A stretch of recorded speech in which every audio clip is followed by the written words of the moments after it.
ये मूवी होगी, देखो स्टार्ट होगी रिकॉर्डिंग। रिकॉर्डिंग स्टार्ट होगी।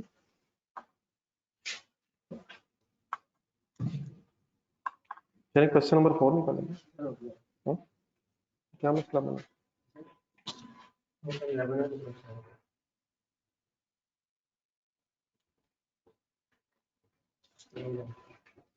जी क्वेश्चन नंबर 4 एक होमवर्क दिया था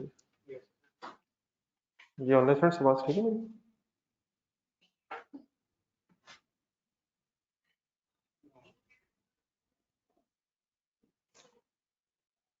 ये देखना बात ठीक है। हम्म? ये जरा को ट्राई किया सर, ये स्केड्यूल बनाना था एक तो मसला काइंडली होगी इससे फिगर सॉल्व सारी।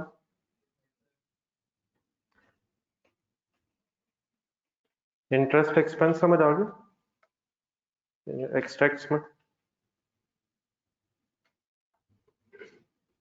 इंटरेस्ट पेबल आना था ना, कितने मंथ्स का आना था?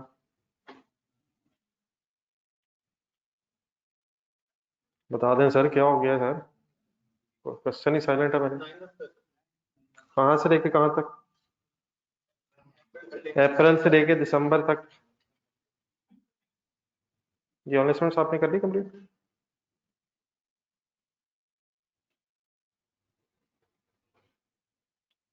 चले कल एक कर रहे थे फिर क्वेश्चन उसी पे आ जाओ, कंप्लीट कर लेंगे। थोड़ा सा रह गया था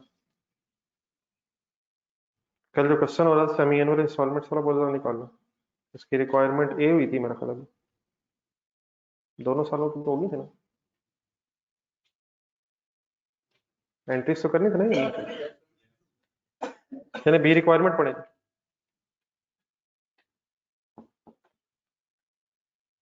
prepare statement of financial position extracts and notes to financial statements. Extracts बनाएंगे। ईयर एंड है 11 विद कंपैरेटिव। कल से रिलेटेड को क्वेश्चन प्लीज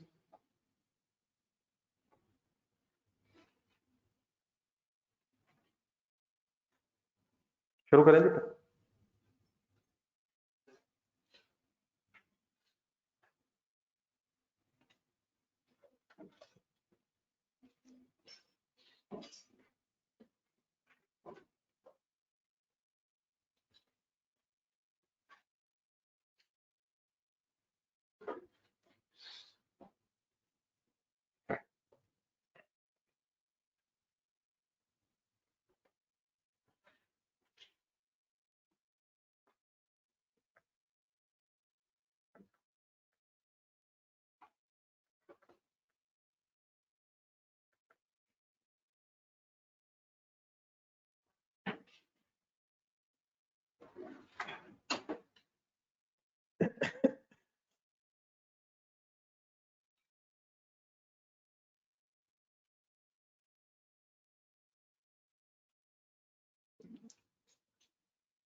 जी शुरू करें। नॉन करंट एसेट्स में तो लिखा पड़ेगा।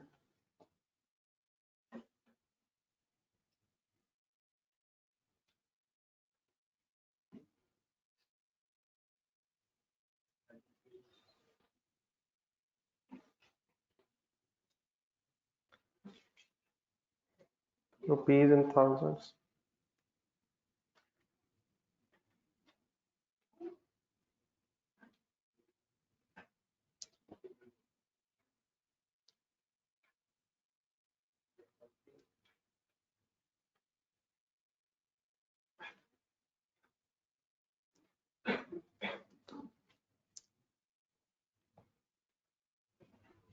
कहने चलिए कंप्लीट करें।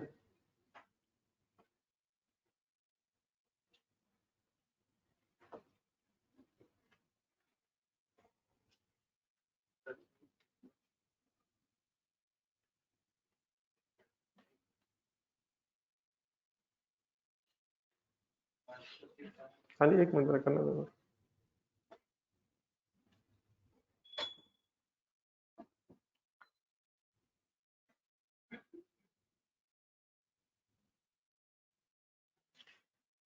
One triple six seven and one triple three four.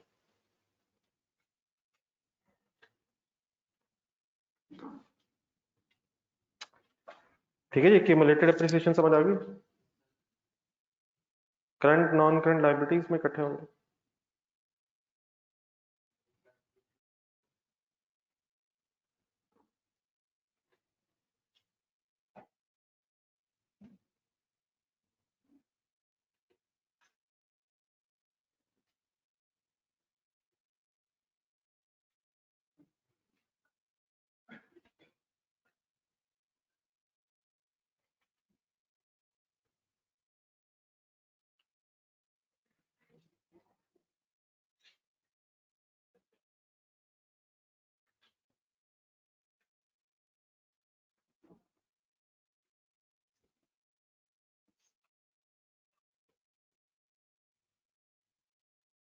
ये करंट और नॉन करंट लायबिलिटीज जरा मेरे साथ एक दफा जरा देखने को, एक नई चीज है। अपने सामने जरा टेबल रखें जो कल बनाया था।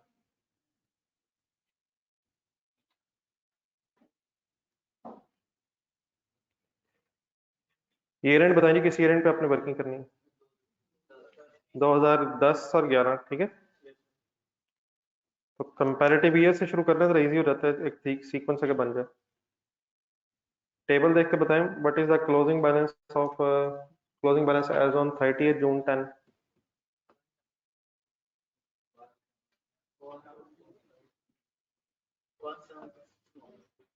प्लीज 30 जून 2010 का closing balance. Year end 31 December है, 30 जून है। 30 जून का क्लोजिंग बैलेंस क्या है? इतना तो क्लियर होना चाहिए ना यार, दो इंस्टॉलमेंट्स पे हो गई। 17669 देखें और से, दो इंस्टॉलमेंट्स पे होने के बाद 17669 है ना यार। इसमें से नेक्स्ट 12 मंथ्स में कितने पैसे देने हैं? हाँ जी, 1287 ही देना है या 1375 भी देना है? असल में अभी तक इससे पहले जो क्वेश्चन हम करे थे उसमें एनुअल इंस्टॉलमेंट्स थी। करंट लाइबिलिटीज का मतलब नेक्स्ट इंस्टॉलमेंट नहीं होता। Current liabilities means next 12 months, और non current liability means next 12 months के बाद जो पैसे देने हैं। तो अगर सेमी एनुअल इंस्टॉलमेंट्स हो जाए, और आप और से अगर डेट देखें तो 30 जून 2010 पे अगर हम खड़े हैं, तो 30 जून 2011 तक हमने दो इंस्टॉलमेंट्स का प्रिंसिपल पे करना है। पिछले क्वेश्चन में सिर्फ एक ही अमाउंट क्यों आ रही थी? वो शायद एनुअल इंस्टॉलमेंट्स की वजह से आ रही थी कि अगले साल एक ही इंस्टॉलमेंट देनी है। लेकिन सेमी एनुअल इंस्टॉलमेंट्स हो जाने की वजह से अब ये दो फिगर्स हो जाएंगी। अगर यही सपोज मंथली इंस्टॉलमेंट्स होती तो नेक्स्ट 12 इंस्टॉलमेंट्स के पैसे प्रिंसिपल को इकट्ठा कर रहे होते हैं। तो करंट लायबिलिटी मींस वो अमाउंट जो आपने नेक्स्ट 12 मंथ्स में देनी है। तो इन दो को प्लस करेंगे तो आपके पास करंट लायबिलिटी आ जाएगी एज ऑन 30 जून 2010। और फिर नॉन करंट लायबिलिटी जरा ढूंढ के सोच के बताएं कौन सी होगी। 15007। तो पूरा टेबल अगर नीचे नहीं भी बना हुआ तो इवन देन हम करंट और नॉन करंट की सेग्रीगेशन यहाँ से देख सकते हैं, ठीक है। लेकिन एक थोड़ा सा प्रॉब्लम आएगा। 30 जून 11 पे आए जरा, 30 जून 11 का क्लोजिंग कितना है? 15007। अब इसके करंट के लिए हमें फिर फर्दर शायद ये टेबल दो इंस्टॉलमेंट्स और एक्सटेंड करनी पड़ेगी, ठीक है। 2010 का तो करंट पोर्शन निकल आएगा, लेकिन 11 के लिए हमें नेक्स्ट 12 मंथ्स की दो इंस्टॉलमेंट्स की वर्किंग और करनी पड़ेगी। तो करने कंप्लीट डेफिनेटली पूरा टेबल की जरूरत नहीं होती। जितनी बस रिक्वायरमेंट है उसके हिसाब से वर्किंग करनी चाहिए ताकि टाइम वहीं वेस्ट हो जहां जरूरत है, ठीक है। तो why we are extending table, why we are extending table sir. यकीनन जो लोग आए हैं आज क्लास में आपने बहुत हिम्मत की है, लेकिन क्लास में आके भी थोड़ी सी हिम्मत रिक्वायर्ड है। क्या ख्याल है उस्मान? यहाँ तक पहुंचने में ठीक ठाक एफर्ट रिक्वायर्ड थी। वो तो चले जिन हजरात ने किए, पहला स्टेप तो हो गया है। यहाँ भी हिम्मत शुरू करें, वर्किंग करें sir.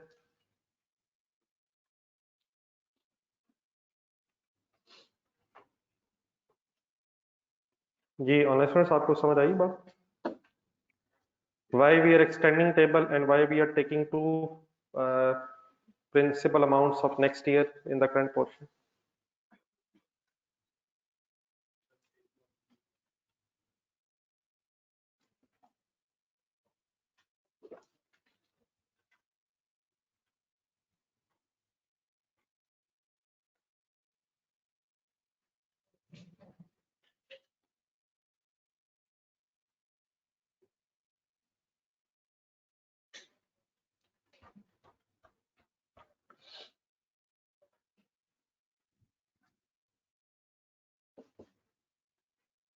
Semi annual interest rate की बेस पे करनी थी, 6 मंथली इंटरेस्ट।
ठीक है जी, तकरीबन ये करें जी फाइनल पर। इन फिगर्स को देखें, अपने हाथ से जरा बाइंड अप करें। Current portion, non current portion, plus करने की पड़ेंगे फिगर्स आपको करंट पोर्शन के लिए। करें करें प्लीज करें।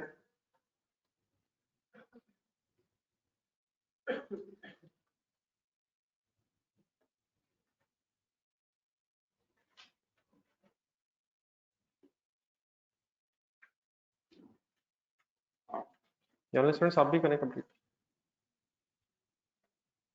इसका जरा सम बताइएगा जरा, 1287, ये दो और दो किसने की? 2 662 और नेक्स्ट ये क्यों सब इकट्ठा कर रहा हूँ पता है किसी को? नहीं नहीं, सेमी एनुअल वो तो बात खत्म होगी ना, इन दो को इकट्ठा करके क्या आएगा हमारे पास? करंट पोर्शन की फिगर आएगी ना, current portion of lease liability की। करें जी प्लीज।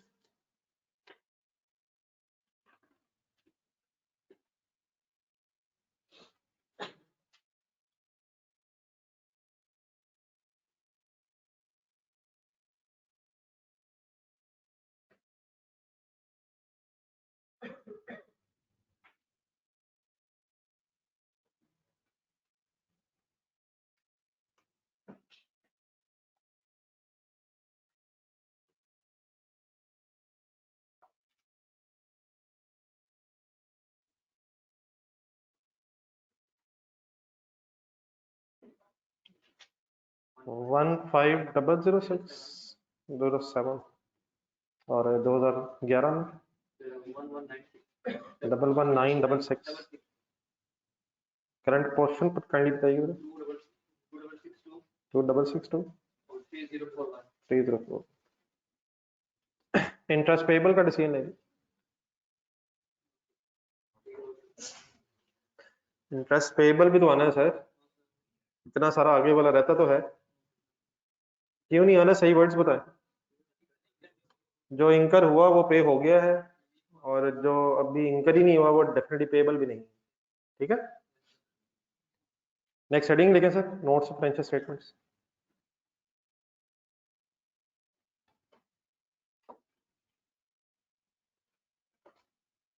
वो बना दिया था कल उसमें क्वेश्चन, जो कल घर में मैंने दिया था, उसका मेच्योरिटी एनालिसिस वगैरह हो गया।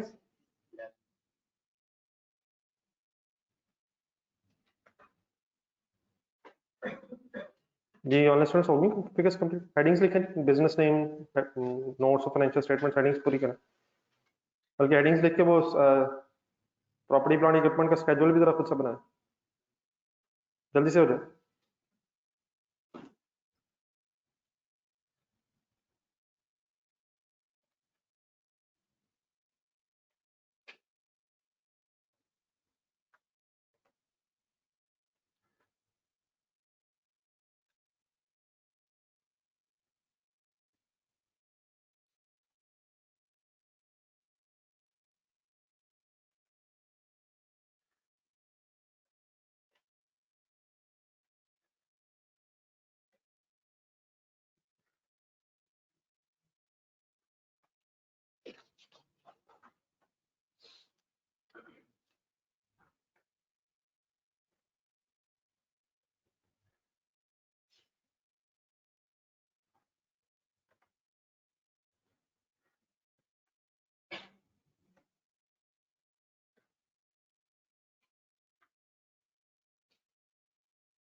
सारी हेडिंग्स काइंडली अपने ज़हन में लाइए।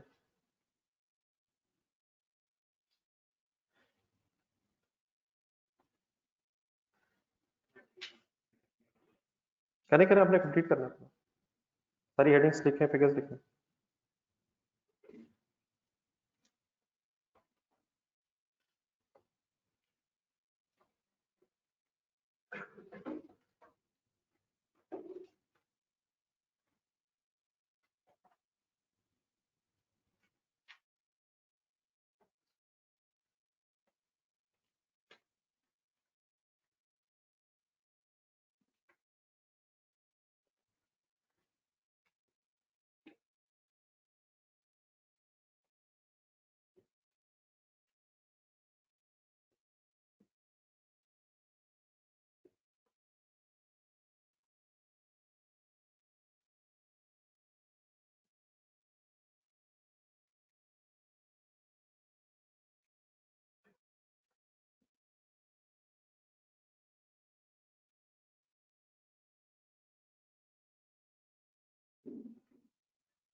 बना लेंगे प्लीज,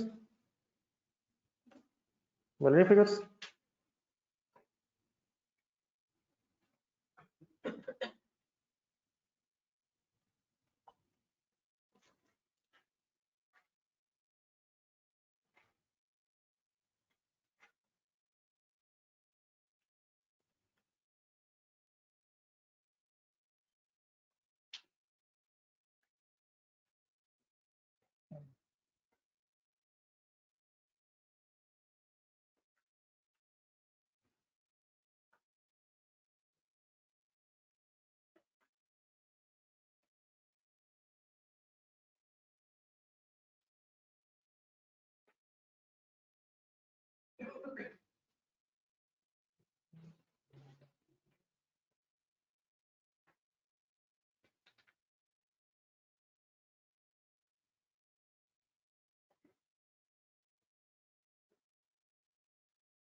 ये 1 जुलाई 2010 पे एसेट आया, तो ओपनिंग नहीं होगा, एडिशन में आएगा।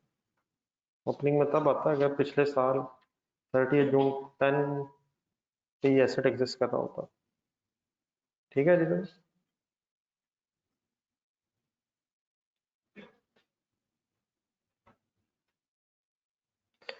ये सही ठीक है सर, फिगर्स बना दी। नेक्स्ट हेडिंग लिखें, मेजोरिटी एनालिसिस की।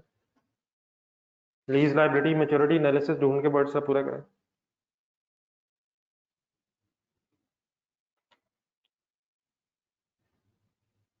ये वो चीजें तभी हैं अगर IAS 16 के एंगल से प्रॉपर्टी प्लांट इक्विपमेंट का डिस्क्लोजर बना रहे हैं। अगर आप लीज से रिलेटेड बना रहे हैं तो फिर वो सारी चीजें लिखनी जरूरी नहीं है। जी लीज लाइबिलिटी,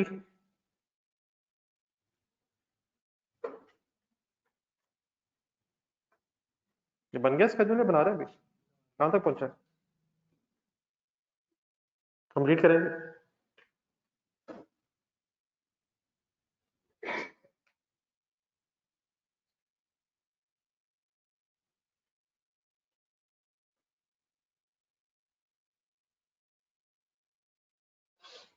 जी ऑनलाइन स्टूडेंट्स आप लोग कहाँ तक पहुंच रहे हैं?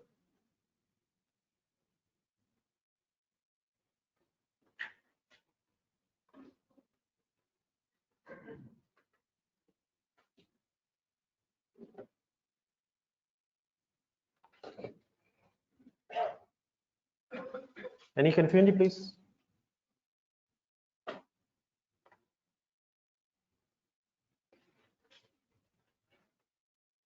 जी मैच्योरिटी एनालिसिस की जो हेडिंग है जरा कहीं से ढूंढ के जरा एक दफा बोल के दोबारा लिखना जरा, अब ये याद करनी है please. Contractual undiscounted lease payments, एक दफा बोल के जरा वर्ड्स फाइनल करना जरा, contractual undiscounted lease payments.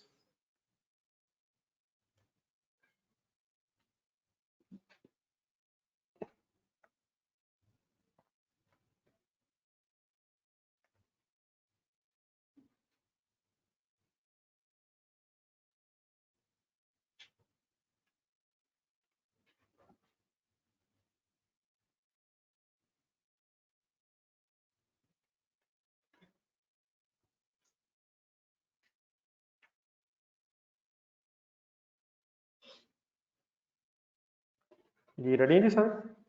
For the year ended, comparative बनाना है पहले 11 करंट ईयर, ठीक है हेडिंग 30th जून 11।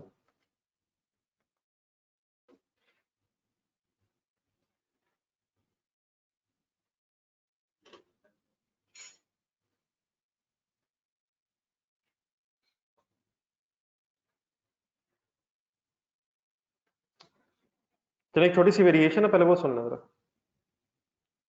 सबसे इंपॉर्टेंट वर्ड्स तो कैंडिडेट ध्यान में रखना है कि आप जिस डेट पे ये डिस्क्लोजर बना रहे हैं उस डेट से ऑनवर्ड्स अगले सालों में सोचना है। तो अपने सामने जरा टेबल रखें अपना जो आपने बनाया था, वर्ड्स उसी तरह वर्ड्स रिपीट होने बार बार। ठीक है 30 जून 11 से ऑनवर्ड सोचें तो लेस देन 1 ईयर में कौन सा वाला साल आएगा? 2012, 1 to 2 years में 2013 एंड ऑनवर्ड्स। ठीक है, अब हमने डेफिनेटली टेबल पूरा नहीं किया हुआ, जरा देखें अपना फाइनेंस चार्ज एलोकेशन टेबल पूरा नहीं किया हुआ, इसमें तो 12 टोटल इंस्टॉलमेंट्स होनी थी ऐसे ही, लेकिन शायद पूरा करने की भी जरूरत नहीं है। हमें रेंटल की अमाउंट ही चाहिए, वो 25 लाख रुपीज है, 2.5 मिलियन रुपीज है। बात समझ आ गई यहाँ पे? अब अगर हम ऑनवर्ड सोचें तो अपना टेबल देखें तो कौन कौन सी इंस्टॉलमेंट्स आपके ख्याल में ऑलरेडी पे होके गुजर चुकी हैं? कहाँ खड़े हैं हम? 30 जून 11 पे अगर हम खड़े हैं ऐसे ही, तो कितनी इंस्टॉलमेंट्स ऑलरेडी पे हो चुकी हैं? 4 रह गई हैं। नहीं 6 नहीं, 30 जून 12 नहीं, 30 जून 11 पे अगर खड़े हैं तो अभी 4 इंस्टॉलमेंट्स पे हुई हैं। इट मीन्स अगर टोटल कितनी है, 12 में से अगर 4 पे हो गई हैं तो 8 रह गई, लेकिन 8 सेमी एनुअल पेमेंट्स हैं। 8 तो है तो सही, लेकिन 8 सेमी एनुअल इंस्टॉलमेंट्स, तो अगले 4 सालों में ये पूरी हो जाएंगी। अगले 4 सालों में कैसे पूरी हो जाएंगी? 8 इंस्टॉलमेंट्स हैं और सेमी एनुअल इंस्टॉलमेंट्स हैं। तो वो पहला कौन सा साल है जिसकी हमने डिस्क्लोजर की फिगर लिखनी है? 2012, फिर 13, 14 और 15 की फिगर शायद रहती है। अब दो फिगर्स लिखनी क्यों इकट्ठी हो रही हैं, बस ये फाइनली बता दो। हाँ जी, पिछले क्वेश्चंस में क्या हो रहा था कि एनुअल इंस्टॉलमेंट से शायद लिस्ट शायद अगली एक इंस्टॉलमेंट आ रही थी। अब मैं अगर लेस देन 1 ईयर की बात कर रहा हूँ तो बेसिकली ये 2012 की बात हो रही है। तो आप जरा दोबारा देख लें टेबल, 2012 तो हमने बनाया हुआ है। 2012 में कौन कौन सा रेंटल पे होना है? एक 31 दिसंबर वाला भी है, 31 दिसंबर 11, और फिर 30 जून 12 वाला भी है। तो अगले साल में कितने रेंटल्स आ जाएंगे? दो रेंटल्स आ जाएंगे, तो 2.5 मिलियन का एक रेंटल है, तो मल्टीप्लाइड बाय 2 हो गए, थाउजेंड्स में अगर लिखूं तो 5000 की फिगर आ जाएगी। ठीक है, समझ आ गया? तो ऑनवर्ड्स 8 इंस्टॉलमेंट्स हैं, लेकिन क्योंकि सेमी एनुअल है इसलिए 4 स्टार हेडिंग्स में फिगर हमारी पूरी हो जाएगी और शायद हर हेडिंग की फिगर 5000 ही होगी। तो 12 आ जाएगा, 13 आ जाएगा, 14 एंड 15। आई होप कंप्लीट हो जाएगा। समझ आ गया प्लीज? बस एक इसमें नई चीज क्या है, इसमें सेमी एनुअल हो जाने की वजह से नेक्स्ट 2 इंस्टॉलमेंट्स जमा हो रही हैं। अगर फॉर एग्जांपल ये कोई क्वार्टरली का डाटा होता तो अगली 4 हो जाएंगी, मंथली होता तो लेस देन 1 ईयर में अगला साल फॉल करेगा, तो उस अगले साल में जो इंस्टॉलमेंट्स हैं वो बस आपने इकट्ठी करनी है, बाकी करने का वो वर्ड्स में लाए जरा, और कौन कौन से वर्ड्स? हाँ जी, लिख के करेंगे कंप्लीट। जी ऑनलाइन स्टूडेंट्स आप क्लियर हो गए? तो मोस्ट इंपॉर्टेंट वर्ड्स आर के ऑनवर्ड्स ये डिस्क्लोजर बनना है। ऑनवर्ड्स इन सेंस जिस डेट पे आपने ये डिस्क्लोजर बनाना है वहां से अगले सालों में सोचना। जी बेटा ऑनलाइन स्टूडेंट्स आपको क्लियर हो गया, कोई इशू तो नहीं?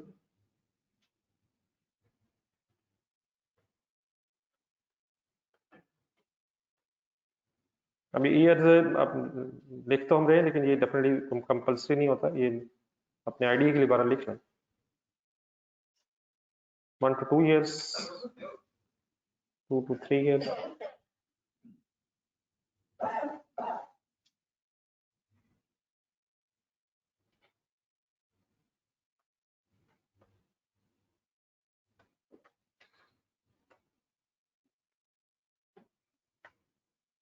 और परचेज ऑप्शन की अमाउंट भी नहीं है, तो सिंपली बस इससे ना प्लस हो जाएंगे फिगर। तो total undiscounted lease payments, headings बस जो हो रही है साथ लिख रहे हैं हम, ये जरा कोशिश करेंगे एक दफा जरा सही तरह से जहन में आके आपके हाथ से गुजर जाए।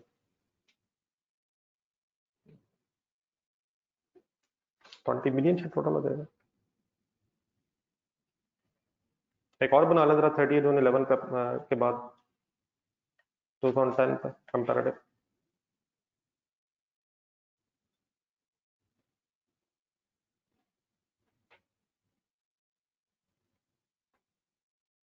करें कंप्लीट।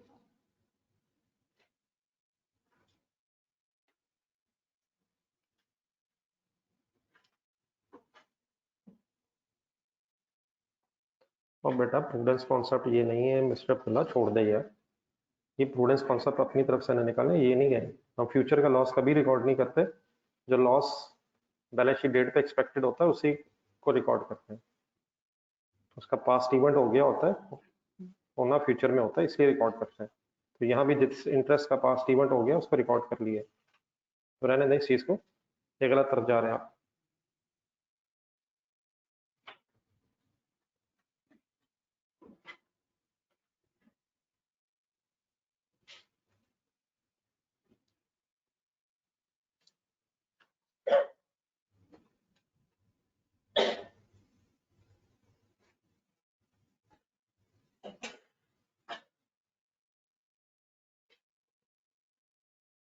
जी सर बनाए प्लीज।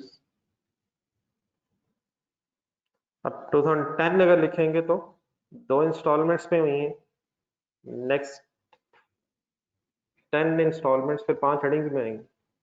लिख ले याद होने, लिख के याद करना।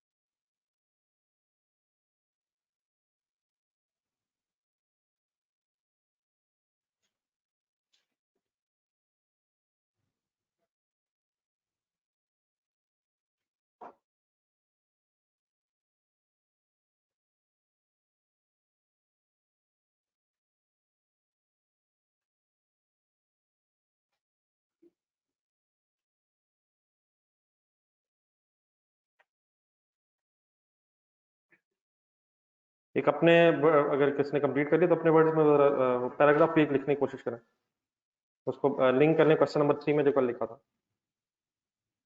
इस तरह की चीजें भी प्रैक्टिस करेंगे तभी लिखी जाती हैं। Total undiscounted, any conceptual issue please?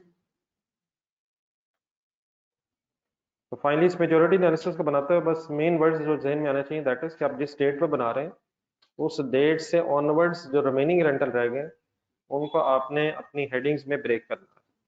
बना ले सेंटेंस। एक पैराग्राफ भी लिखें जिसमें इंटरेस्ट रेट ढूंढना है, लीज टर्म ढूंढना है, और बताएं, या चले लिख लें, पहले लिख लें। सबसे पहले एक जनरलाइज सा सेंटेंस लिख लेना, the company entered into a lease agreement.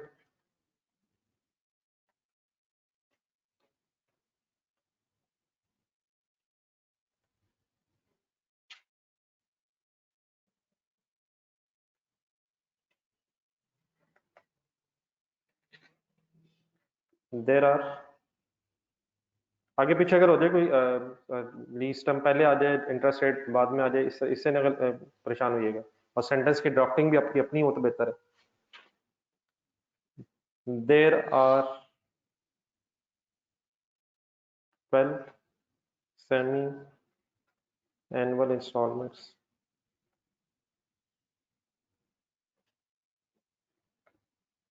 of rupees 0.5 million in arrears.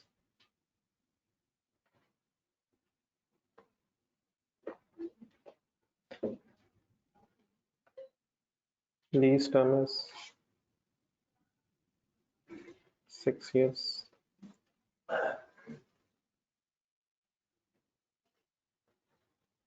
And interest rate applicable in the leases.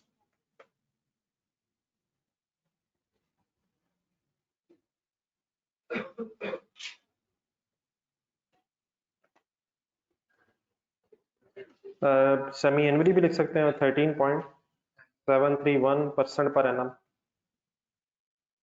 अगर वो जो 6 मंथली है तो फिर वो उसके साथ 6 मंथली लिखते हैं। तो दोनों तरह सकते पहले। पर एनम है तो ऑब्वियसली हमने इस अपनी वर्किंग में सेमी एनुअल किए, वरना है पर एनम यही। और अगर सेमी एनुअल लिखेंगे तो साथ पर एनम की जगह फिर सेमी एनुअल वर्ड आ जाएगा। तो दोनों तरह से हो सकता है। परचेज ऑप्शन वाली लाइन, अब परचेज ऑप्शन नहीं है तो इस तरह लिखी जा सकती है, there is no purchase option.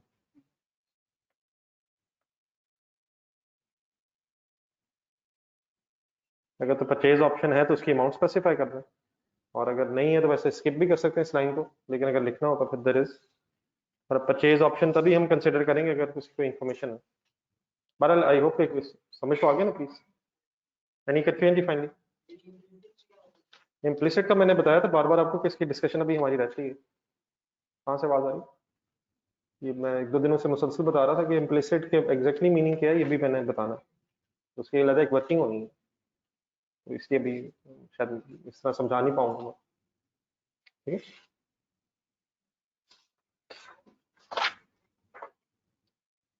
Ji sir. Question number 5 पे चलें जी प्लीज। जी ऑनलाइन स्टूडेंट्स हो गया कंप्लीट?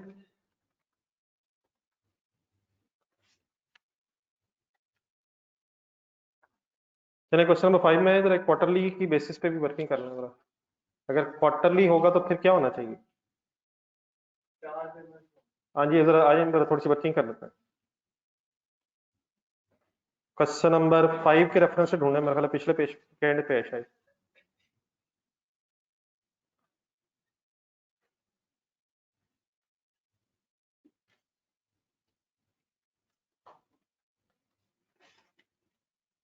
चलिए शुरू सर। ऑन 31 दिसंबर 2020 मिल गया। A company leases a machine with an expected useful life of 4 years. The cost of the machine is 50,000 and the lease is for 4 years. Useful life और lease term शायद same होगी। A rental of rupees 4291 is payable at the end of each quarter, so that the total lease payments will be एक multiply भी किया हुआ है। अब 4 साल अगर लीज टर्म है और क्वार्टरली रेंटल्स हैं तो एक साल में कितने क्वार्टर्स, और हर क्वार्टर में प्लीज कितने महीने, एक साल में कितने महीने। तो एक साल में अगर 4 क्वार्टर्स हैं तो फिर हर क्वार्टर में 3 महीने हो जाएंगे। कैलकुलेटर पकड़ना। एक इंस्टॉलमेंट की अमाउंट अगर 4291 है और 4 इयर्स हैं तो 16 क्वार्टर्स बन जाएंगे। तो मल्टीप्लाई बाय 16 करें जरा। ये क्या है? 68566 656 लीज पेमेंट्स का सम आ गया। अगर कोई डाउन पेमेंट या एंड में कोई पैसा नहीं है तो फिर ये लीज पेमेंट्स का यही सम है। अब जरा यही पैराग्राफ दोबारा देख के बताएं, सोच के जरा बताएं, फर्स्ट रेंटल की डेट कौन सी होगी? हाँ जी, 31 दिसंबर लिखा हुआ है 2020, तो इससे आगे क्वार्टर कब खत्म होगा? 31 मार्च 2001, 2021। एक और बोल दें, 30 जून 2021 एंड सो ऑन, फिर सितंबर एंड दिसंबर, तो एक साल में फिर वो क्वार्टरली 4 रेंटल्स पूरे हो जाएंगे। आगे चलें। Company depreciates a plant over the useful life of 4 years on a straight line basis. Allocation of interest is based on the implicit rate of 16% discounting. Requirement A पढ़े, थोड़ी सी requirements different sort of money है. Indicate the way in which the right of use machine and the lease liability will appear in the company's statement of financial position in the year 2022 2024. क्या requirement है थी? हाँ, sort of extracts मांग रहा है, लेकिन किन सालों के मांग रहा है? 6 सालों की मांग रहा है 2020 से, तो कौन कौन से साल आएंगे? 2020, 2021, 2, 3, 4, ठीक है। 5 सालों के एक्सट्रैक्ट्स मांग रहा है कि how right of use asset और लीज लायबिलिटी कैसे अपीयर होगी। तो वर्किंग डेफिनेटली में अब राइट ऑफ यूज कितने से रिकॉर्ड होना है, लीज लायबिलिटी कितने से रिकॉर्ड होनी है, उसकी वर्किंग तो करनी पड़नी है। तो कितने से होता है right of use asset debit, तो प्रेजेंट वैल्यू की वर्किंग करनी पड़नी है। फिर एक बी रिक्वायरमेंट है, prepare disclosure for the year ended 31 December 2020 and 2021, लेकिन सिर्फ किसका? रिलेटेड टू मेच्योरिटी एनालिसिस, मतलब स्केड्यूल बनाने की जरूरत नहीं है, सिर्फ मेच्योरिटी एनालिसिस। अब से बस 2 सालों का रिक्वायर्ड है। हमारे रजिस्टर खोलना, थोड़ी सी बस फिगर्स शायद ज्यादा है, अदरवाइज शायद कोई कॉन्सेप्ट का नई चीज वाली बहस नहीं है। ये रिक्वायरमेंट है स्टेटमेंट ऑफ, तो बिजनेस नेम है इसका, बस कंपनी नेम नहीं दिया मतलब। अब ये वाली चीजें भी जहन में आनी चाहिए साथ ही, अवेलेबल नहीं है अगर तो चलो ठीक है।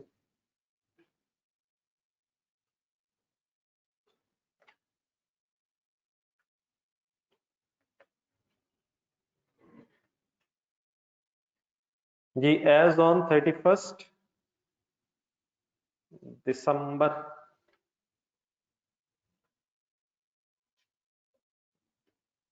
अब जरा रिक्वायरमेंट दे के बताएं कौन सा साल लिखो यहाँ। मेरा ख्याल है 24 के बाद इस तरह कंपेरेटिव नहीं मांगे हुए। एक तो होता है ना 2024 एंड कंपेरेटिव, उसमें फिर क्या करेंगे? पहले 2024 फिर 2023, लेकिन हम उसने एक सीक्वेंस में सारे साल मांग लिए। तो अगर कॉलम वाइज बना लें डेफिनेटली, बार बार हेडिंग्स लिखने की बजाय, और सीक्वेंस में तरतीब से इसलिए बना लो क्योंकि शायद कंपेरेटिव फॉर्म में नहीं मांगा उसने। अगर वो कहता है 2024 एंड ऑल कंपेरेटिव्स, तो पहले कौन सा साल बनाता फिर? 2024, 2023 रिवर्स ऑर्डर में लिखता फिर मैं। लेकिन यहाँ शायद कंपेरेटिव नहीं कह रहा, एक स्ट्रेट सीक्वेंस में ही मांग रहा है। समझ आ जाएगा? तो बताएंगे कैसे बनाओ, पहला कॉलम कौन सा आ गया? अब कॉलम इसलिए बना रहा हूँ ताकि बार बार ऐसे लिखने की जरूरत नहीं है, कॉलम वाइज फिगर सामने आ जाएंगे। 2020 हो जाएगा, 5 बनने, लेफ्ट साइड की थोड़ी सी जगह रखना। 2021 प्लीज, 2021 के बाद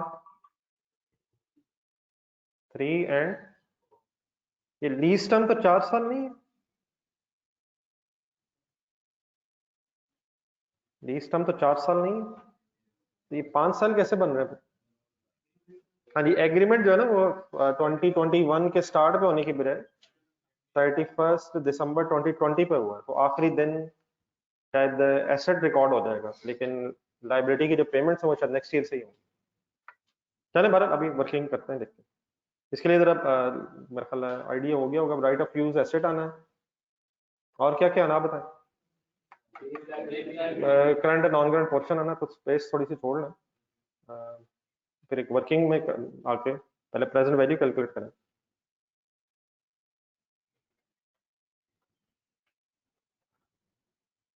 लीज पेमेंट्स तो उसने शायद बता दी हमें, ये करेंगे जरा खुद से प्रेजेंट वैल्यू लीज पेमेंट्स की बात में।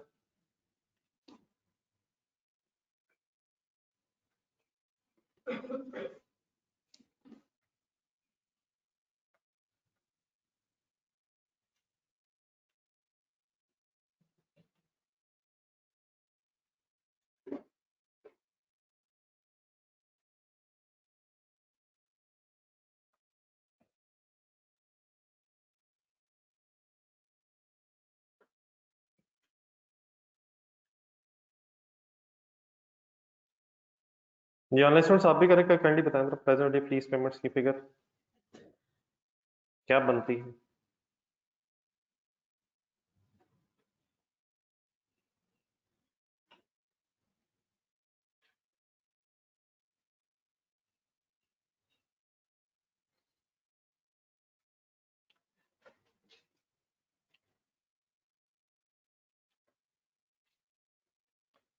रेंटल्स में अमाउंट्स हैं, इंस्टॉलमेंट्स में अमाउंट्स हैं। तो एक इंस्टॉलमेंट की अमाउंट है 4291।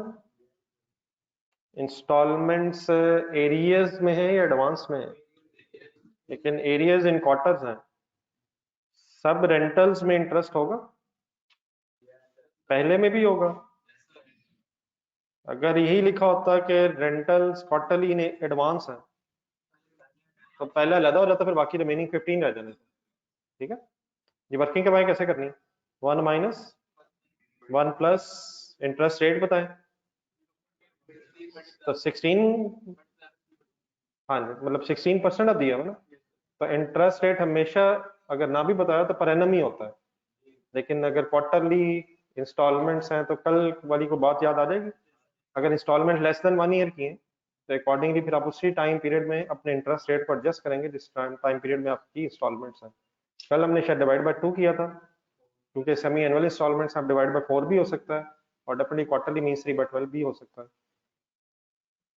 तो 16% ठीक है जी, डिवाइड बाय 4। क्या आंसर आया? 4 आया, 4%। लेकिन लिखना कैसे है? 0.04 minus 16 quarterly instalments. Okay please. नहीं आंसर तो इंशाल्लाह आ जाएगा, लेकिन हाउ टू सॉल्व ये बस क्लियर होना चाहिए।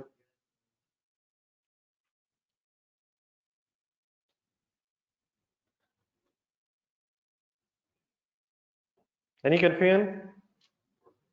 अगर ये इंस्टॉलमेंट्स एडवांस में होती है तो जरा कैंडी को आप बोल दें वर्किंग कैसे करते हैं। और बाकी सारी वर्किंग एज इट इज, ये -16 की जगह -15 बस हो जाना। जी अब एक अपने जहन में एंट्री लाएं इसकी। अब रिक्वायर्ड नहीं एंट्री से एंट्री बोलने जरा। अब ये राइट ऑफ यूज एसेट आएगा स्टेटमेंट ऑफ फाइनेंशियल पोजीशन में, आए जरा।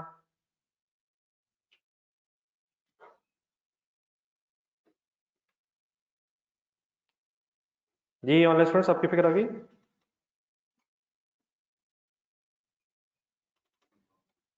जी राइट ऑफ यूज एसेट 2020, पहले 1 मिनट पूरा करें। 50,000 लेस, हाँ जी, एक्यूमुलेटेड अप्रिसिएशन अभी 2020 के एंड पे जीरो क्यों होगी? क्योंकि साल के एंड पे ही अभी एसेट लिया, इस साल शायद इस्तेमाल उस तरह से नहीं हुआ। ठीक है, लास्ट डे पे है, लेकिन एसेट बुक्स में आएगा। ओके है?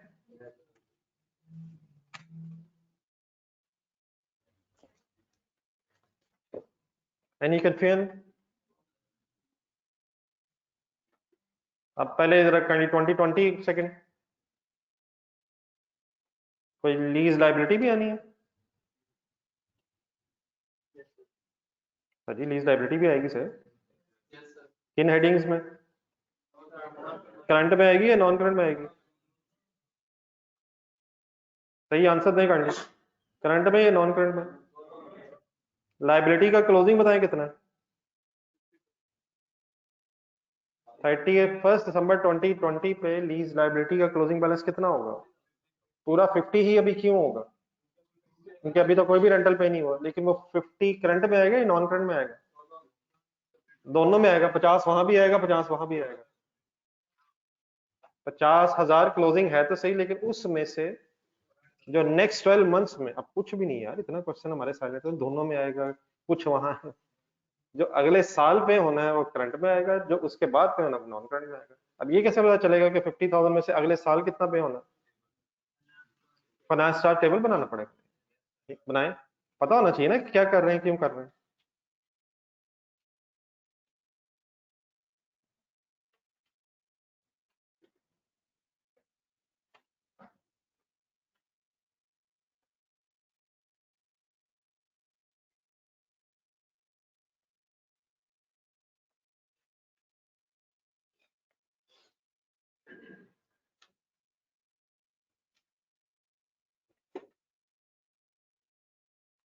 ये करें कंप्लीट,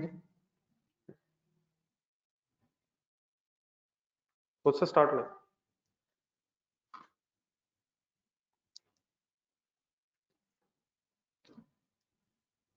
ये ऑनलाइन स्टूडेंट्स हैं जी साहब।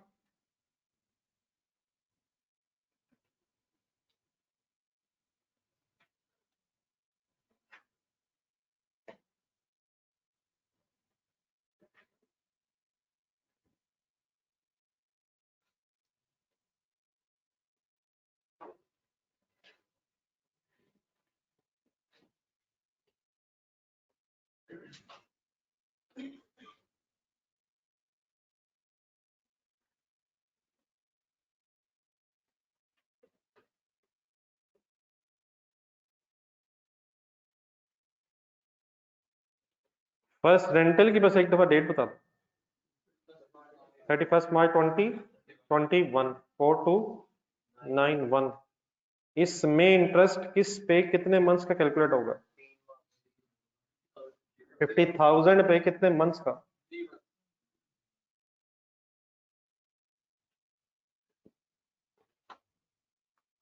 हाँ जी, 4% भी यूज कर सकते हैं और 16% मल्टीप्लाइड बाय 3/12 भी कर सकते हैं।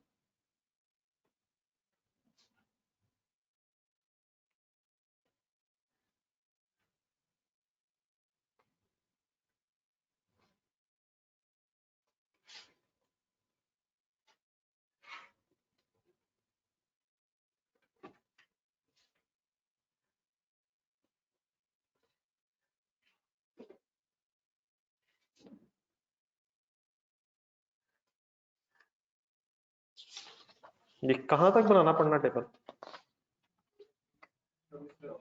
ये तो अगले साल में 4 होनी है। 30th जून 2021, 30th जून, 30th सितंबर, 31st दिसंबर।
चले पहले 31 दिसंबर 2021 तक अगर बन जाए तो यहाँ तक रुक जाएगा।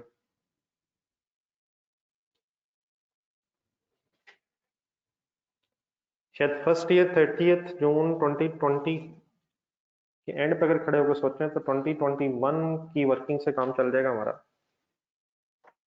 एक अप्रोक्सीमेटली देखिएगा जिन्होंने यहाँ तक कर लिया, सही है फिगर? यहाँ तक हो गया। पहले यहाँ तक फिगर्स जरा रिलेट करें अपने आंसर में। ब्रेकअप बन जाएगा 2020 की करंट लायबिलिटीज का, करंट और नॉन करंट का। सबसे पहला स्टेप क्या होता है टेबल में? हाँ जी, what is the closing balance? हाँ जी, 31 दिसंबर 2020 का क्लोजिंग बैलेंस 50,000 ही है। अब इसमें से क्या ढूंढना है? तो करंट पोर्शन किस कॉलम से ढूंढना है? कितने रेंटल्स का प्रिंसिपल सम होना है? नेक्स्ट 4 हो जाएंगे अभी, ठीक है। नेक्स्ट 12 मंथ्स में 4 रेंटल्स हैं और इनका सम करने के बाद फिर ये जो 40271 है ये कहाँ लिखेंगे? ये फिर नॉन करंट में लिखेंगे, ठीक है। तो अगर सेमी एनुअल है तो शायद नेक्स्ट 2 हो रहे हैं प्लस, और अगर क्वार्टरली आ गए तो नेक्स्ट 4, और इसका टोटल कर देंगे 9729। वैसे एक और भी शॉर्टकट वे हो सकता है, कुछ सोच के बताएंगे इसको, 9729 को कैसे फाइंड आउट किया जा सकता है? हाँ जी, 50,000 लिखें कैलकुलेटर पे। 50,000 माइनस 40271, वो इस साल के एंड पे लाइबिलिटी है 50,000 और अगले साल के एंड पे 40,271 लाइबिलिटी, तो उसको बैलेंसिंग फिगर के तौर पे भी सॉल्व किया जा सकता है, लेकिन डेफिनेटली तभी अगर रेंटल ज्यादा है तो। चले प्लेस करें जरा फिगर्स अपने हाथ से, कहाँ आनी चाहिए ये figures? Any confusion in the table? Working? देखिए अपने हाथ से स्टेटमेंट ऑफ फाइनेंशियल पोजीशन, जहाँ स्पेस छोड़ी थी अपने।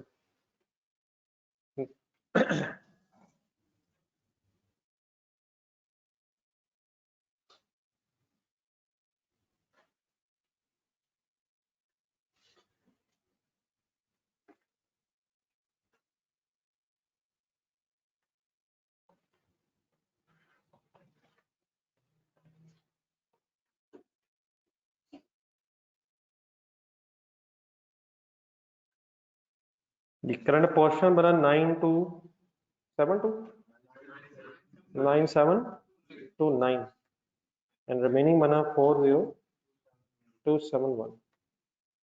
जी सोच के बताएं, कोई इंटरेस्ट पेएबल? वो क्यों नहीं?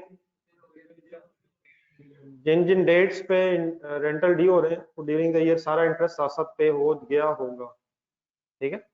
कोई एक एंट्री बता दें जरा टेबल देखे 31 दिसंबर 2021 के रेंटल की पेमेंट की। हाँ जी, लीज लाइबिलिटी 2577 से डेबिट, 1714 से इंटरेस्ट एक्सपेंस डेबिट हो जाएगा और रेंटल पे हो जाएगा। तो जितने रेंटल्स ड्यू हो रहे हैं अगले साल, उनमें जितना इंटरेस्ट है वो साथ साथ ये डेट वाइज क्वार्टरली बेसिस पे हो रहा होगा, ठीक है।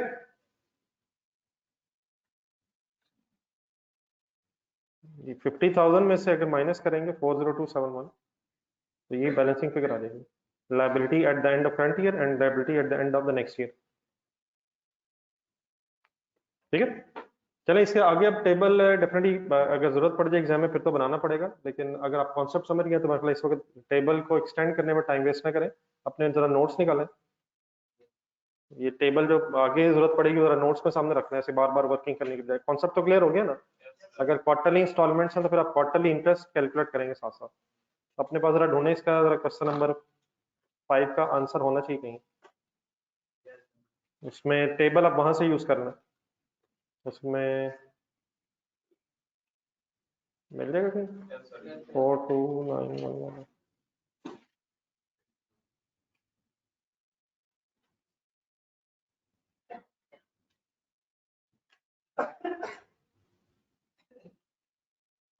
ये ढूंढे जरा अपने पास। तो ये जो नेक्स्ट ईयर के एक्सट्रैक्ट्स हैं, काइंडली जरा ये टेबल देखे खुद जरा अपने पास नोट्स में, ऑनलाइन स्टूडेंट्स आपके सामने मैंने खोल दिए, आप लोग अपनी वर्किंग्स फाइनल करें जरा। करने से ये फिगर्स लिखते रहे, गलती ताकि अगर हो रही है कोई तो वो ठीक हो जाए। तो टेबल मैं चाह रहा हूँ इस पर टाइम वेस्ट ना करें आप बनाने में, लेकिन यहाँ से जो फिगर्स मिल रही हैं उनको जरा एक्सट्रैक्ट्स में प्लेस करें जरा। हर साल की current liability, non current liability और राइट ऑफ यूज एसेट की क्यूमुलेटेड एप्रिसिएशन फाइनल करें, अगर 5 साल की वर्किंग करनी है अभी आपको।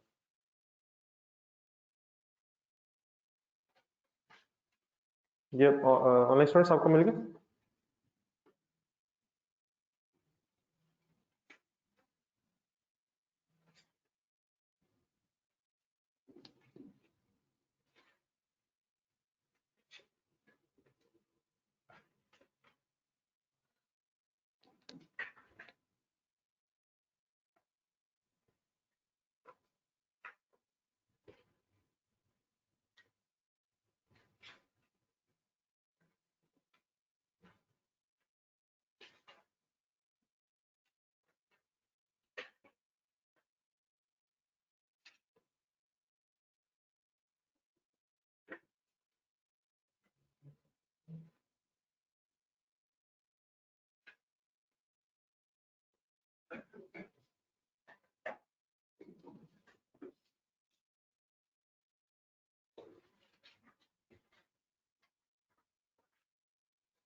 जी स्पॉन्सर हो गया? नहीं, क्या हो गया? ये अगले 4 साल कंप्लीट हो रहे हैं।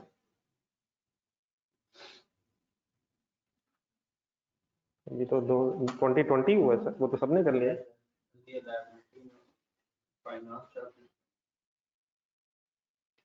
आपके मेरे ख्याल से शुरू में कुछ लेक्चर्स रह गए हैं, तो काइंडली वो 2020 में 2021 से फाइनेंस करंट लायबिलिटी सर मैं वही रिक्वेस्ट कर रहा हूँ, आपने मेरा ख्याल है 2-3 क्लासेस शुरू की छोड़ी हैं, तो उनमें काफ़ी डिटेल में ये बहस हुई थी, तो अगर प्लीज़ लेक्चर्स कंप्लीट करें। वैसे मैं बता देता हूँ, लेकिन इसका फ़ायदा नहीं है। जो एक्सपेंस ही भी ड्यू नहीं हुआ, तो वो पेबल कैसे है? ये 2021 का एक्सपेंस है, तो पेबल तब बनता है एक्सपेंस जब पहले वो हो गया हो। तो 21 का एक्सपेंस 2020 में लाइबिलिटी कैसे है? तो लाइबिलिटी एक्सपेंस की तब बनती है जब पहले एक्सपेंस हो गया हो और पे ना हुआ हो। लेकिन ये जो आपके लेक्चर्स पिछले रह जाते हैं किसी वजह से, वो काइंडली कंप्लीट किया करें, इससे फिर फायदा कोई नहीं। ठीक है, आपका तो फर्स्ट कल था, फर्स्ट डे। हाँ, तो आपके सर वो भी एक ले लेना, वो भी एक ले लेना।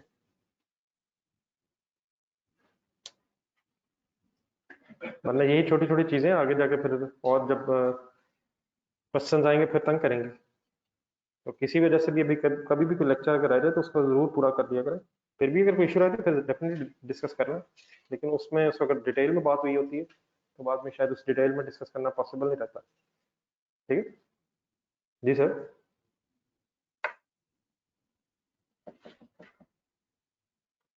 कंप्लीट कर लेंगे तो बताइएगा सर फिर।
इधर 2022 का प्रिंसिपल सम का सम बताइएगा,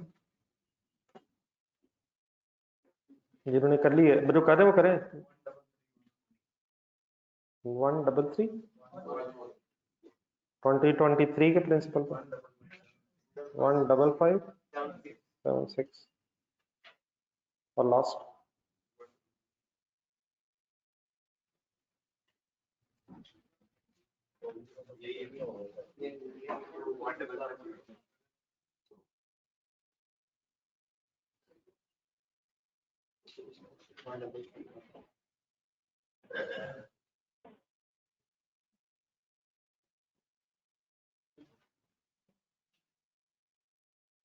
ठीक है प्रकाश भाई, ये ऊपर नीचे हो गई 2022 का प्रिंसिपल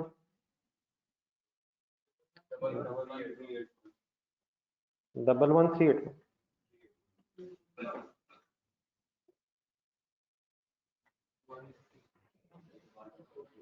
2023 का 13314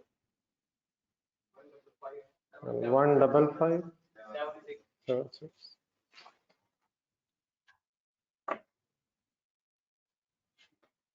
कंप्लीट करें, कुछ ना कोई गलती आपकी कहीं ना कहीं हो जानी है।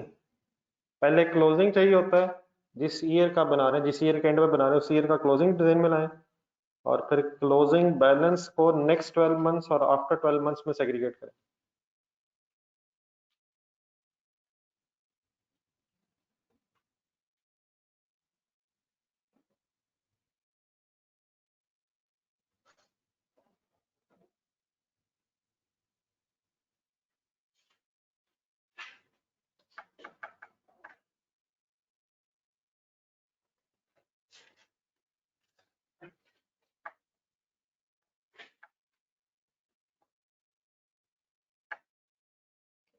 जी बेटा ऑनलाइन स्टूडेंट्स हो गया आपका?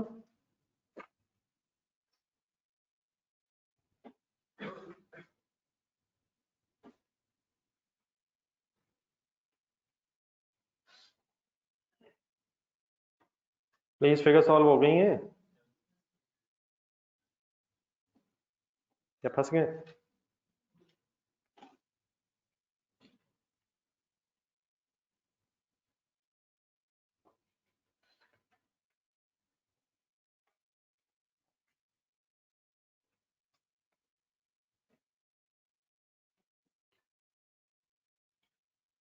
जो लोग कर लें कर लें जरा, मैं उतनी देर एक्यूमुलेटेड अप्रिसिएशन लिख लूँ।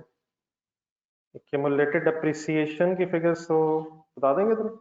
डिवाइड बाय 4 होनी है ना? 12,500 होगा जी पहले, फिर 25,000 हो जाएगा। एक्यूमुलेटेड अब आना है यहाँ, 37,500 हो जाएगा, और 4 साल बाद एसेट फुली डेप्रिशिएट हो जाएगा। हर साल पर एनम डेप्रिसिएशन बन रही है 12,500, तो यहाँ लेकिन एसेट में से एक्यूमुलेटेड माइनस होनी है। WDVs अकॉर्डिंगली कम होती जाएंगी, 37,500, 25,000, 12,500, और after 4 years asset fully depreciate हो जाएगा। ये तो ठीक था।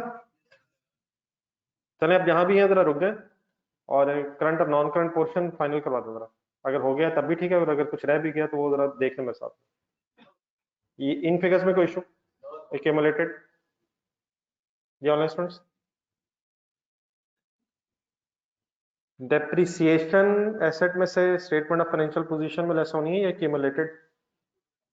और एक्यूमुलेट करती करती 12,500 ऐसा ऐसा फिगर 12,500 पे ऐड होता जा रहा है हमारी एक्यूमुलेटेड फिगर्स में। फर्स्ट ईयर डैश क्यों है? क्योंकि फर्स्ट ईयर के एंड पे एसेट आया था। चले आए जी, 2021 का अपनी अपनी वर्किंग सामने रखें। 2021 का मेरे क्वेश्चन शायद डिफरेंट है, जो आप आंसर अपने ना बता दीजिएगा। क्वेश्चन सुन के पहले फिर आंसर बताइएगा। 2021 का क्लोजिंग बताएं। अब जब 40271 क्लोजिंग जहन में आ जाएगा, अब नेक्स्ट 12 मंथ्स का प्रिंसिपल बता दें। 11381, और बैलेंसिंग फिगर आपको कहीं नजर आ जाएगी 28890। ठीक था सबका? अब 2022 का क्लोजिंग बताएं। 28890 में से करंट बताएं। 114, और इसके सामने जो प्रिंसिपल आ रहा है फाइनली 15576। ठीक है यहाँ तक? 2023 का क्लोजिंग बताएं। और 15576 जो है इसने सारे नेक्स्ट ईयर में खत्म हो जाना है। ये सारा करंट ही क्यों है? ये सारा 15576 नेक्स्ट 12 मंथ्स में सेटल हो जाना है। नॉन करंट खत्म हो गया 2023 के एंड पे, ऐसे ही है। और 2024 का क्लोजिंग क्या है? 2024 के एंड पे जब हम आएंगे तो सारी लायबिलिटी सेटल हो गई है, तो ना 2025 में कुछ देना है और ना ही 2025 के बाद कुछ देना है। करंट नॉन करंट लायबिलिटीज खत्म हो जाएगी। ठीक है? आई होप कि मिस्टेक नहीं हुई। What is the first step? बस वो इंपॉर्टेंट है मेरे ख्याल में। क्लोजिंग अगर डिटरमिन हो जाए तो next 12 months and after 12 months interest payable का फाइनल डिसीजन है। क्यों नहीं होना? जिस टाइम पीरियड का इंटरेस्ट है वो उसी टाइम पीरियड में पे होता जा रहा है, और जो अगले सालों का इंटरेस्ट है वो डेफिनेटली पिछले सालों का ना तो एक्सपेंस है और देयरफॉर ना ही वो कोई लायबिलिटी है। Any confusion still? B requirement पढ़े जी, सिर्फ मेच्योरिटी एनालिसिस वाला डिस्क्लोजर जरा बना लें, और एक ही बना लें, चाहे 2020 के एंड पे खड़े होकर बना लें। बाकी तो आई होप क्या प्रैक्टिस होगी आपकी। जी ऑनलाइन स्टूडेंट्स आपका कंप्लीट है? Maturity analysis, contractual undiscounted lease payments.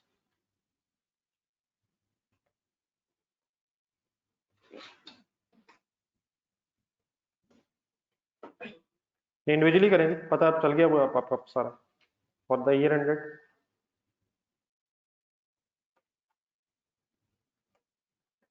31 दिसंबर 2020।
ये 4 हेडिंग्स ही आएंगी शायद। 2020 पे अगर खड़े हैं तो भी चारों साल रहते हैं, 2021, 2022, 2023 एंड 4। लेकिन अब 4 एंटर्स इकट्ठे होने नेक्स्ट 12 मंथ्स के। ठीक है, बताइए क्या आंसर है? 17164। ऑनवर्ड्स अगर सोचेंगे 2020 पे खड़े होके तो चारों साल अभी रहते हैं, लेकिन हर साल में 4 रेंटल्स हैं, 4 पेमेंट्स हैं, 68,656 टोटल अनडिस्काउंटेड लीज पेमेंट्स का आ जाएगा।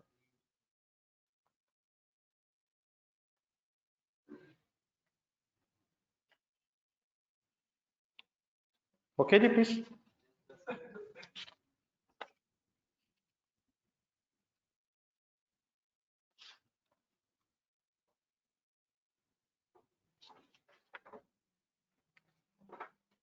चलिए क्वेश्चन नंबर 6 जरा इंडिविजुअली करें, टाइम है। क्वेश्चन नंबर 6 ढूंढना जरा, मिस्टर ए।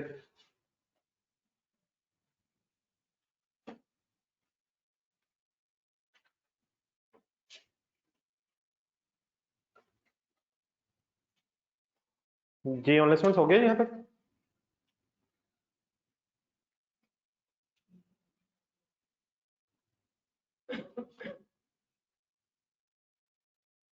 जी आपको नोट तो नहीं प्लीज कर रहा? जर्नलिस्ट आपसे पूछ लो,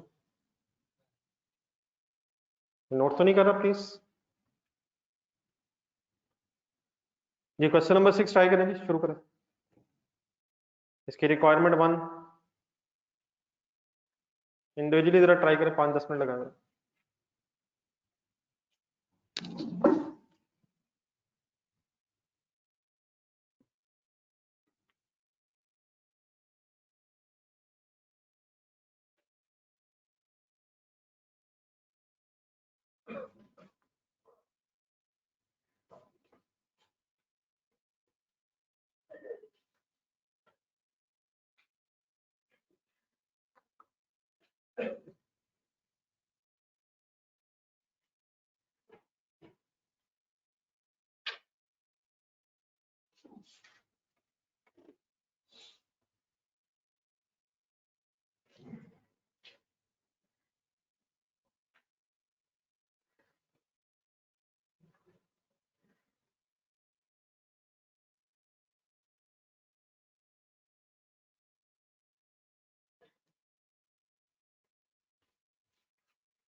एक ही छोटी सी चीज़ है, नहीं शायद, लेकिन अगर सोचेंगे तो शायद हो जाएगा।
हाँ जी, इसी तरह ही वो जिस तरह क्वेश्चन नंबर 3 में एक अमाउंट थी, एक एंड में एक्स्ट्रा अमाउंट है, तो वो एक ही दफा है या हर साल है?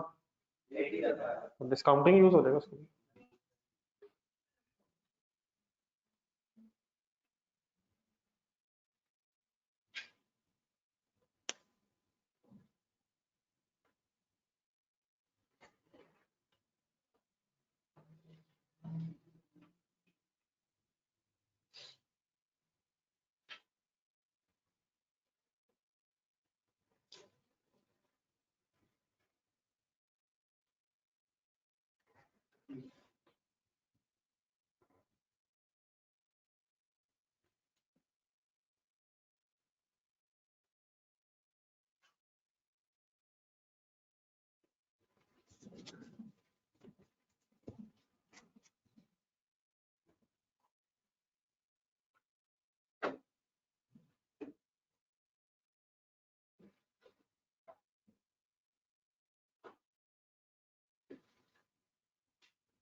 ये 5 एंड 9 बटा लिखा हुआ, तो 2005 की करनी है और 9 की करनी है, सारे सालों की रिकॉर्ड नहीं है। 2005 टू 2009 नहीं है, 2005 and 2009, so 5 and 9.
लमसम का मतलब होता है इकट्ठा।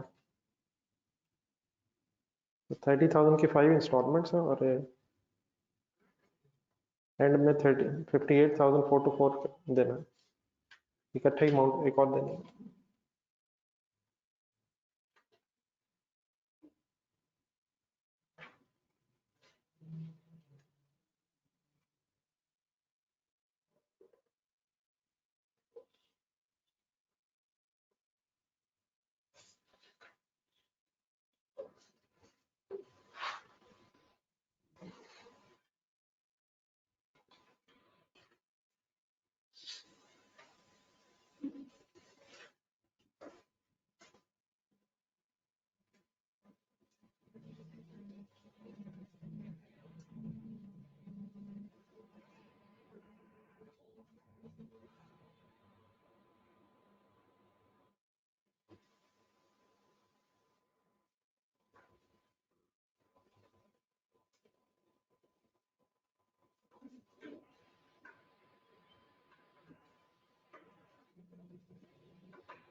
ये होगी नहीं फर्स्ट ईयर की एंट्रीज?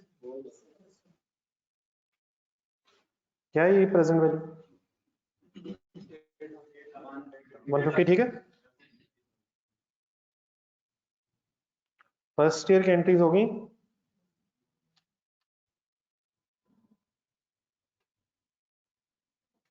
एक, इसमें बस छोटा सा पॉइंट और होना है, लास्ट ईयर में फर्स्ट ईयर तक तो मेरे ख्याल होना चाहिए। नहीं उसके बाद लास्ट ईयर में, अब लास्ट ईयर करनी है बस 2009, तो टेबल बनाना पड़ेगा। टेबल में एक नई चीज आएगी।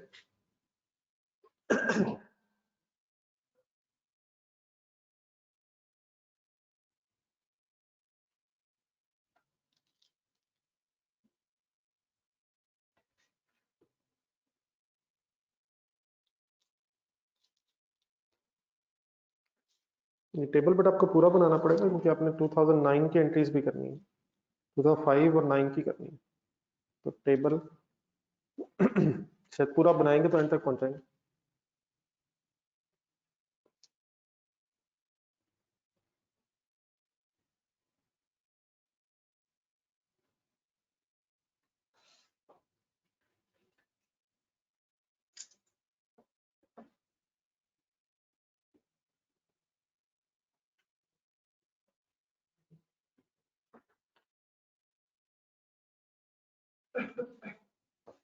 जी बेटा फर्स्ट ईयर तक तो हो गया कि नहीं? बस टेबल में जरा एक सेकंड एक चीज सुनना जरा। टेबल बनाया आप लोगों ने? पूरा करने की इसलिए जरूरत पड़ेगी क्योंकि आपने 9 की एंट्रीज करनी है, तो 5 सालों की शायद लीज टर्म। अब प्रॉब्लम इसमें एक नई चीज शायद ये आ रही है कि 30,000 के कितने रेंटल्स हैं? 30,000 के कितने रेंटल्स हैं और एरियर्स में है? और एंड में जो अमाउंट है 58424, ये भी 5 साल बाद ही 31 दिसंबर 9 पे है। तो इस केस में इशू ये आ रहा है कि 31 दिसंबर 9 पे आखिरी रेंटल भी है और ये लम सम भी सेम डेट पे ही है। अपने पास जरा क्वेश्चन नंबर 3 का आंसर ढूंढना जरा एक मिनट। क्वेश्चन नंबर 3 वहां भी तकरीबन इस जैसी एक चीज थी तो सही है, जो मिरेकल टेक्सटाइल वाला क्वेश्चन हो रहा था। एंड में 2 मिलियन था तो सही, लेकिन वहां डेट्स डिफरेंट थी। वहां एडवांस में रेंटल था और purchase option end of the lease term थी। तो वो दो आखिर वाले साल अगर आप देखेंगे तो दो अमाउंट साथ हो रही हैं, लेकिन एक अमाउंट साल के शुरू में एक एंड में है। तो वहां शायद इशू नहीं आया, लेकिन यहाँ प्रॉब्लम क्या आ रहा है, रेंटल और लमसम अमाउंट दोनों की डेट 31 दिसंबर 2009 बनती है। तो इस केस में अगर कभी ऐसे हो भी जाए कि एक ही डेट पे एक से ज्यादा रेंटल आ जाए, एक ही डेट पे अगर एक से ज्यादा अमाउंट्स आ रही हैं, तो बस आपने सिंपली उसे इकट्ठा कर लेना। एक जरा नोट पड़ेगा क्वेश्चन के रिक्वायरमेंट के नीचे, ये जहाँ सवाल सॉल्व हो रहा था। If there are more than one payments on the same date, same year नहीं, अगर सेम ईयर है लेकिन डेट्स डिफरेंट है तो अकॉर्डिंगली डेट्स के मुताबिक लिखेंगे हम। लेकिन अगर एक ही डेट पे एक से ज्यादा अमाउंट से इकट्ठी कभी हो जाए तो सिंपली आपने क्या करना है, इकट्ठा करके बना लेना, बाकी सब कुछ सेम है। तो एक सेकंड टेबल देखें जरा बोर्ड पे। 30,000 के पहले आपको 4 एंटर लिखे नजर आएंगे, लेकिन एंड में 88,424 कैसे बना था? किसको और किसको इकट्ठा कर लिया? तो 30,000 रुपीज की भी वही 31 दिसंबर डेट थी और 58,424 जो लमसम था उसने भी उसी डेट पे होना था। तो क्योंकि दोनों अमाउंट सेम डेट पे इकट्ठी हो गई हैं, तो सिंपली बस उसे इकट्ठा कर लें, every other thing remain same. लेकिन what is the difference between question number 3 and this question? वहां भी सेम ईयर तो है लेकिन सेम डेट नहीं है। तो अगर सेम डेट्स नहीं है तो डेफिनेटली आप डेट वाइज अकॉर्डिंगली इधर उधर लिखेंगे। सेम डेट अगर हो जाएगी तो सिंपली कंबाइन कर लेना। ठीक है, अब करें जरा 2009 भी फाइनल करें। जॉन स्टूडेंट्स आपको क्लियर हो गया? अगर कोई एंट्रीज वगैरह रहती हैं कंप्लीट करें।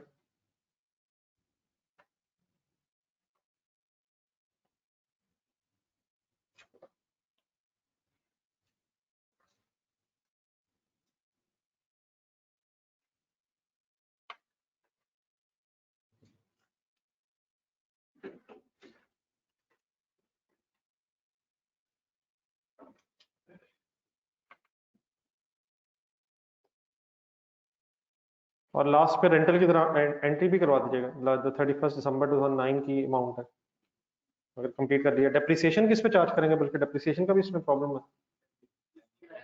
यूजर लाइफ को ले कंसिडर करेंगे या लीज टर्म को? शॉर्टर नहीं लेना? शॉर्टर क्यों नहीं लेना? क्योंकि क्वेश्चन में बताया हुआ है कि ओनरशिप एक्सपेक्टेड है कि एंड में ट्रांसफर हो जाएगी।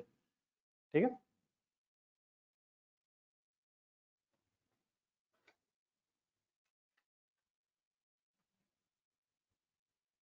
अगर आप 2008 के एंड पे खड़े होंगे तो आप ये करंट लाइबिलिटी लिखेंगे और जीरो नॉन करंट लाइबिलिटी लिखेंगे।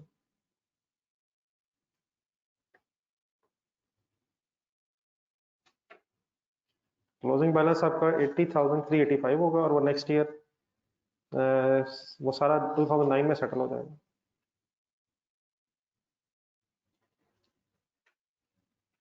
ये 31 दिसंबर 9 वाली अमाउंट जरा रिकॉर्ड करवा देंगे एंट्री में। 31 दिसंबर 2009 की अमाउंट की एंट्री करवा दें। मतलब जब ये अमाउंट्स इकट्ठी हो जाएंगी तो अब आपने ये डिसीजन अलग-अलग नहीं लेना, उसकी जरूरत नहीं है। तो कैश कितना जाएगा फिर आप? हाँ जी, 88,424 मीन्स इसमें रेंटल भी है और रेंटल भी है और लमसम भी है। ठीक है, अब इसका ब्रेकअप बनवा दें जरा, क्या बनेगा? लीज लाइबिलिटी कितने से debit? 80385 and interest is 8039 approximately. तो means to say every other thing is same except, सिर्फ क्या करना है, अगर एक से ज्यादा अमाउंट्स किसी सेम डेट पे इकट्ठी हो जाए तो उसे आप कंबाइन करके अपनी वर्किंग कर, याद रहेगा प्लीज। बाकी तो आई होप कि और तो नहीं कोई इशू। करें जी कंप्लीट, अगर आपके जहन में कोई चीज आती है जर्नलिस्ट स्टूडेंट साहब भी, अगर कोई और इशू बताएंगे।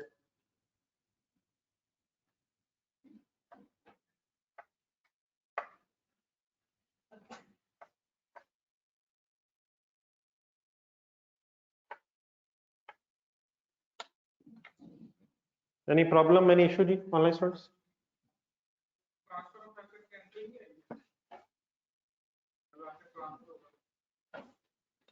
पांचवें साल कहने पे प्रॉपर्टी बनाने के पॉइंट ओन्ड एसेट करनी तो कर ले, लेकिन उससे owned asset debit, lease asset credit कर सकते हैं अगर करना।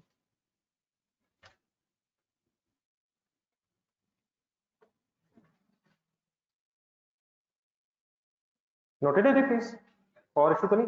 एक्सेक्स बनाना नहीं, एक्सेक्स रिक्वायर्ड है, बी रिक्वायरमेंट करना, करने फिनिशिंग टच दे दें हर टाइम।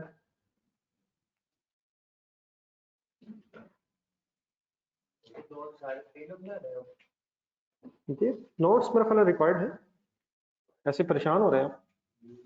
हाँ जी, अगर नोट्स वैसे रिक्वायर्ड हो तो फिर आपने स्केड्यूल भी बनाना है, मैच्योरिटी एनालिसिस बनाना है और नरेटिव पैराग्राफ बनाना है, लेकिन अभी चाहे रहने दें, आराम से घर जाके बना लीजिएगा, लेकिन एक्सेक्स से बनाना है। थक गए लगता है।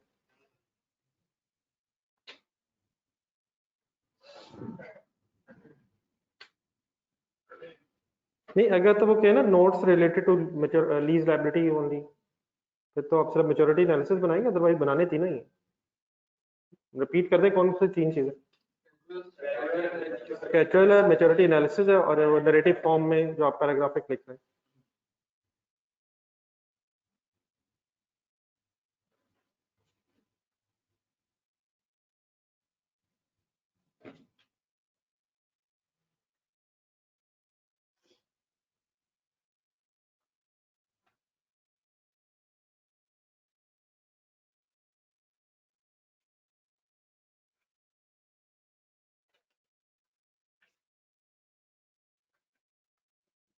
जी ऑनलाइन स्टूडेंट्स, आप लोगों ने बनानी है एक्सट्रैक्ट्स?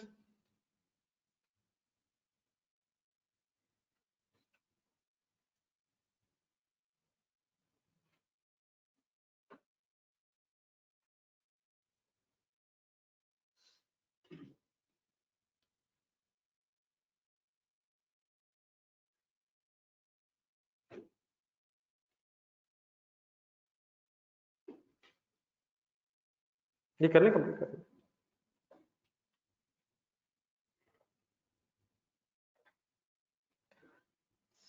सिर्फ 5 ही रिक्वायर्ड है कंपैरेटिव, तो वैसे ईयर भी नहीं है शायद।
चलिए घर से फिर कंप्लीट कर दीजिएगा यार।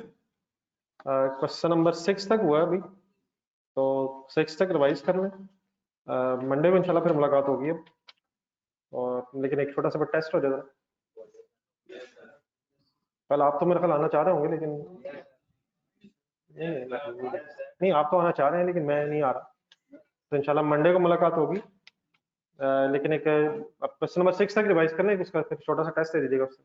इन दिनों में इंशाल्लाह कोशिश यही होगी ईद से पहले पहले ज्यादा मुश्किल चीजें ना हो, लेकिन कम से कम रेगुलरली आके वो आसान चीजें जरूर कर लीजिएगा, क्योंकि ये सारी लिंक्ड है, आगे जाके इनकी फिर जरूरत पड़नी है। ठीक है, तो क्वेश्चन नंबर 6 तक काइंडली फाइनल करना, तो इंशाल्लाह फिर मंडे को मुलाकात होगी, टेस्ट देंगे मंडे को, क्लास में पहले स्टार्ट में टेस्ट होगा। ठीक है, अल्लाह हाफिज़।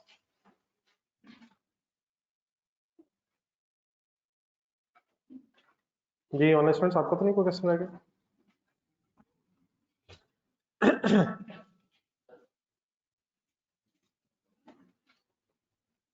चलिए जी, अल्लाह हाफिज़।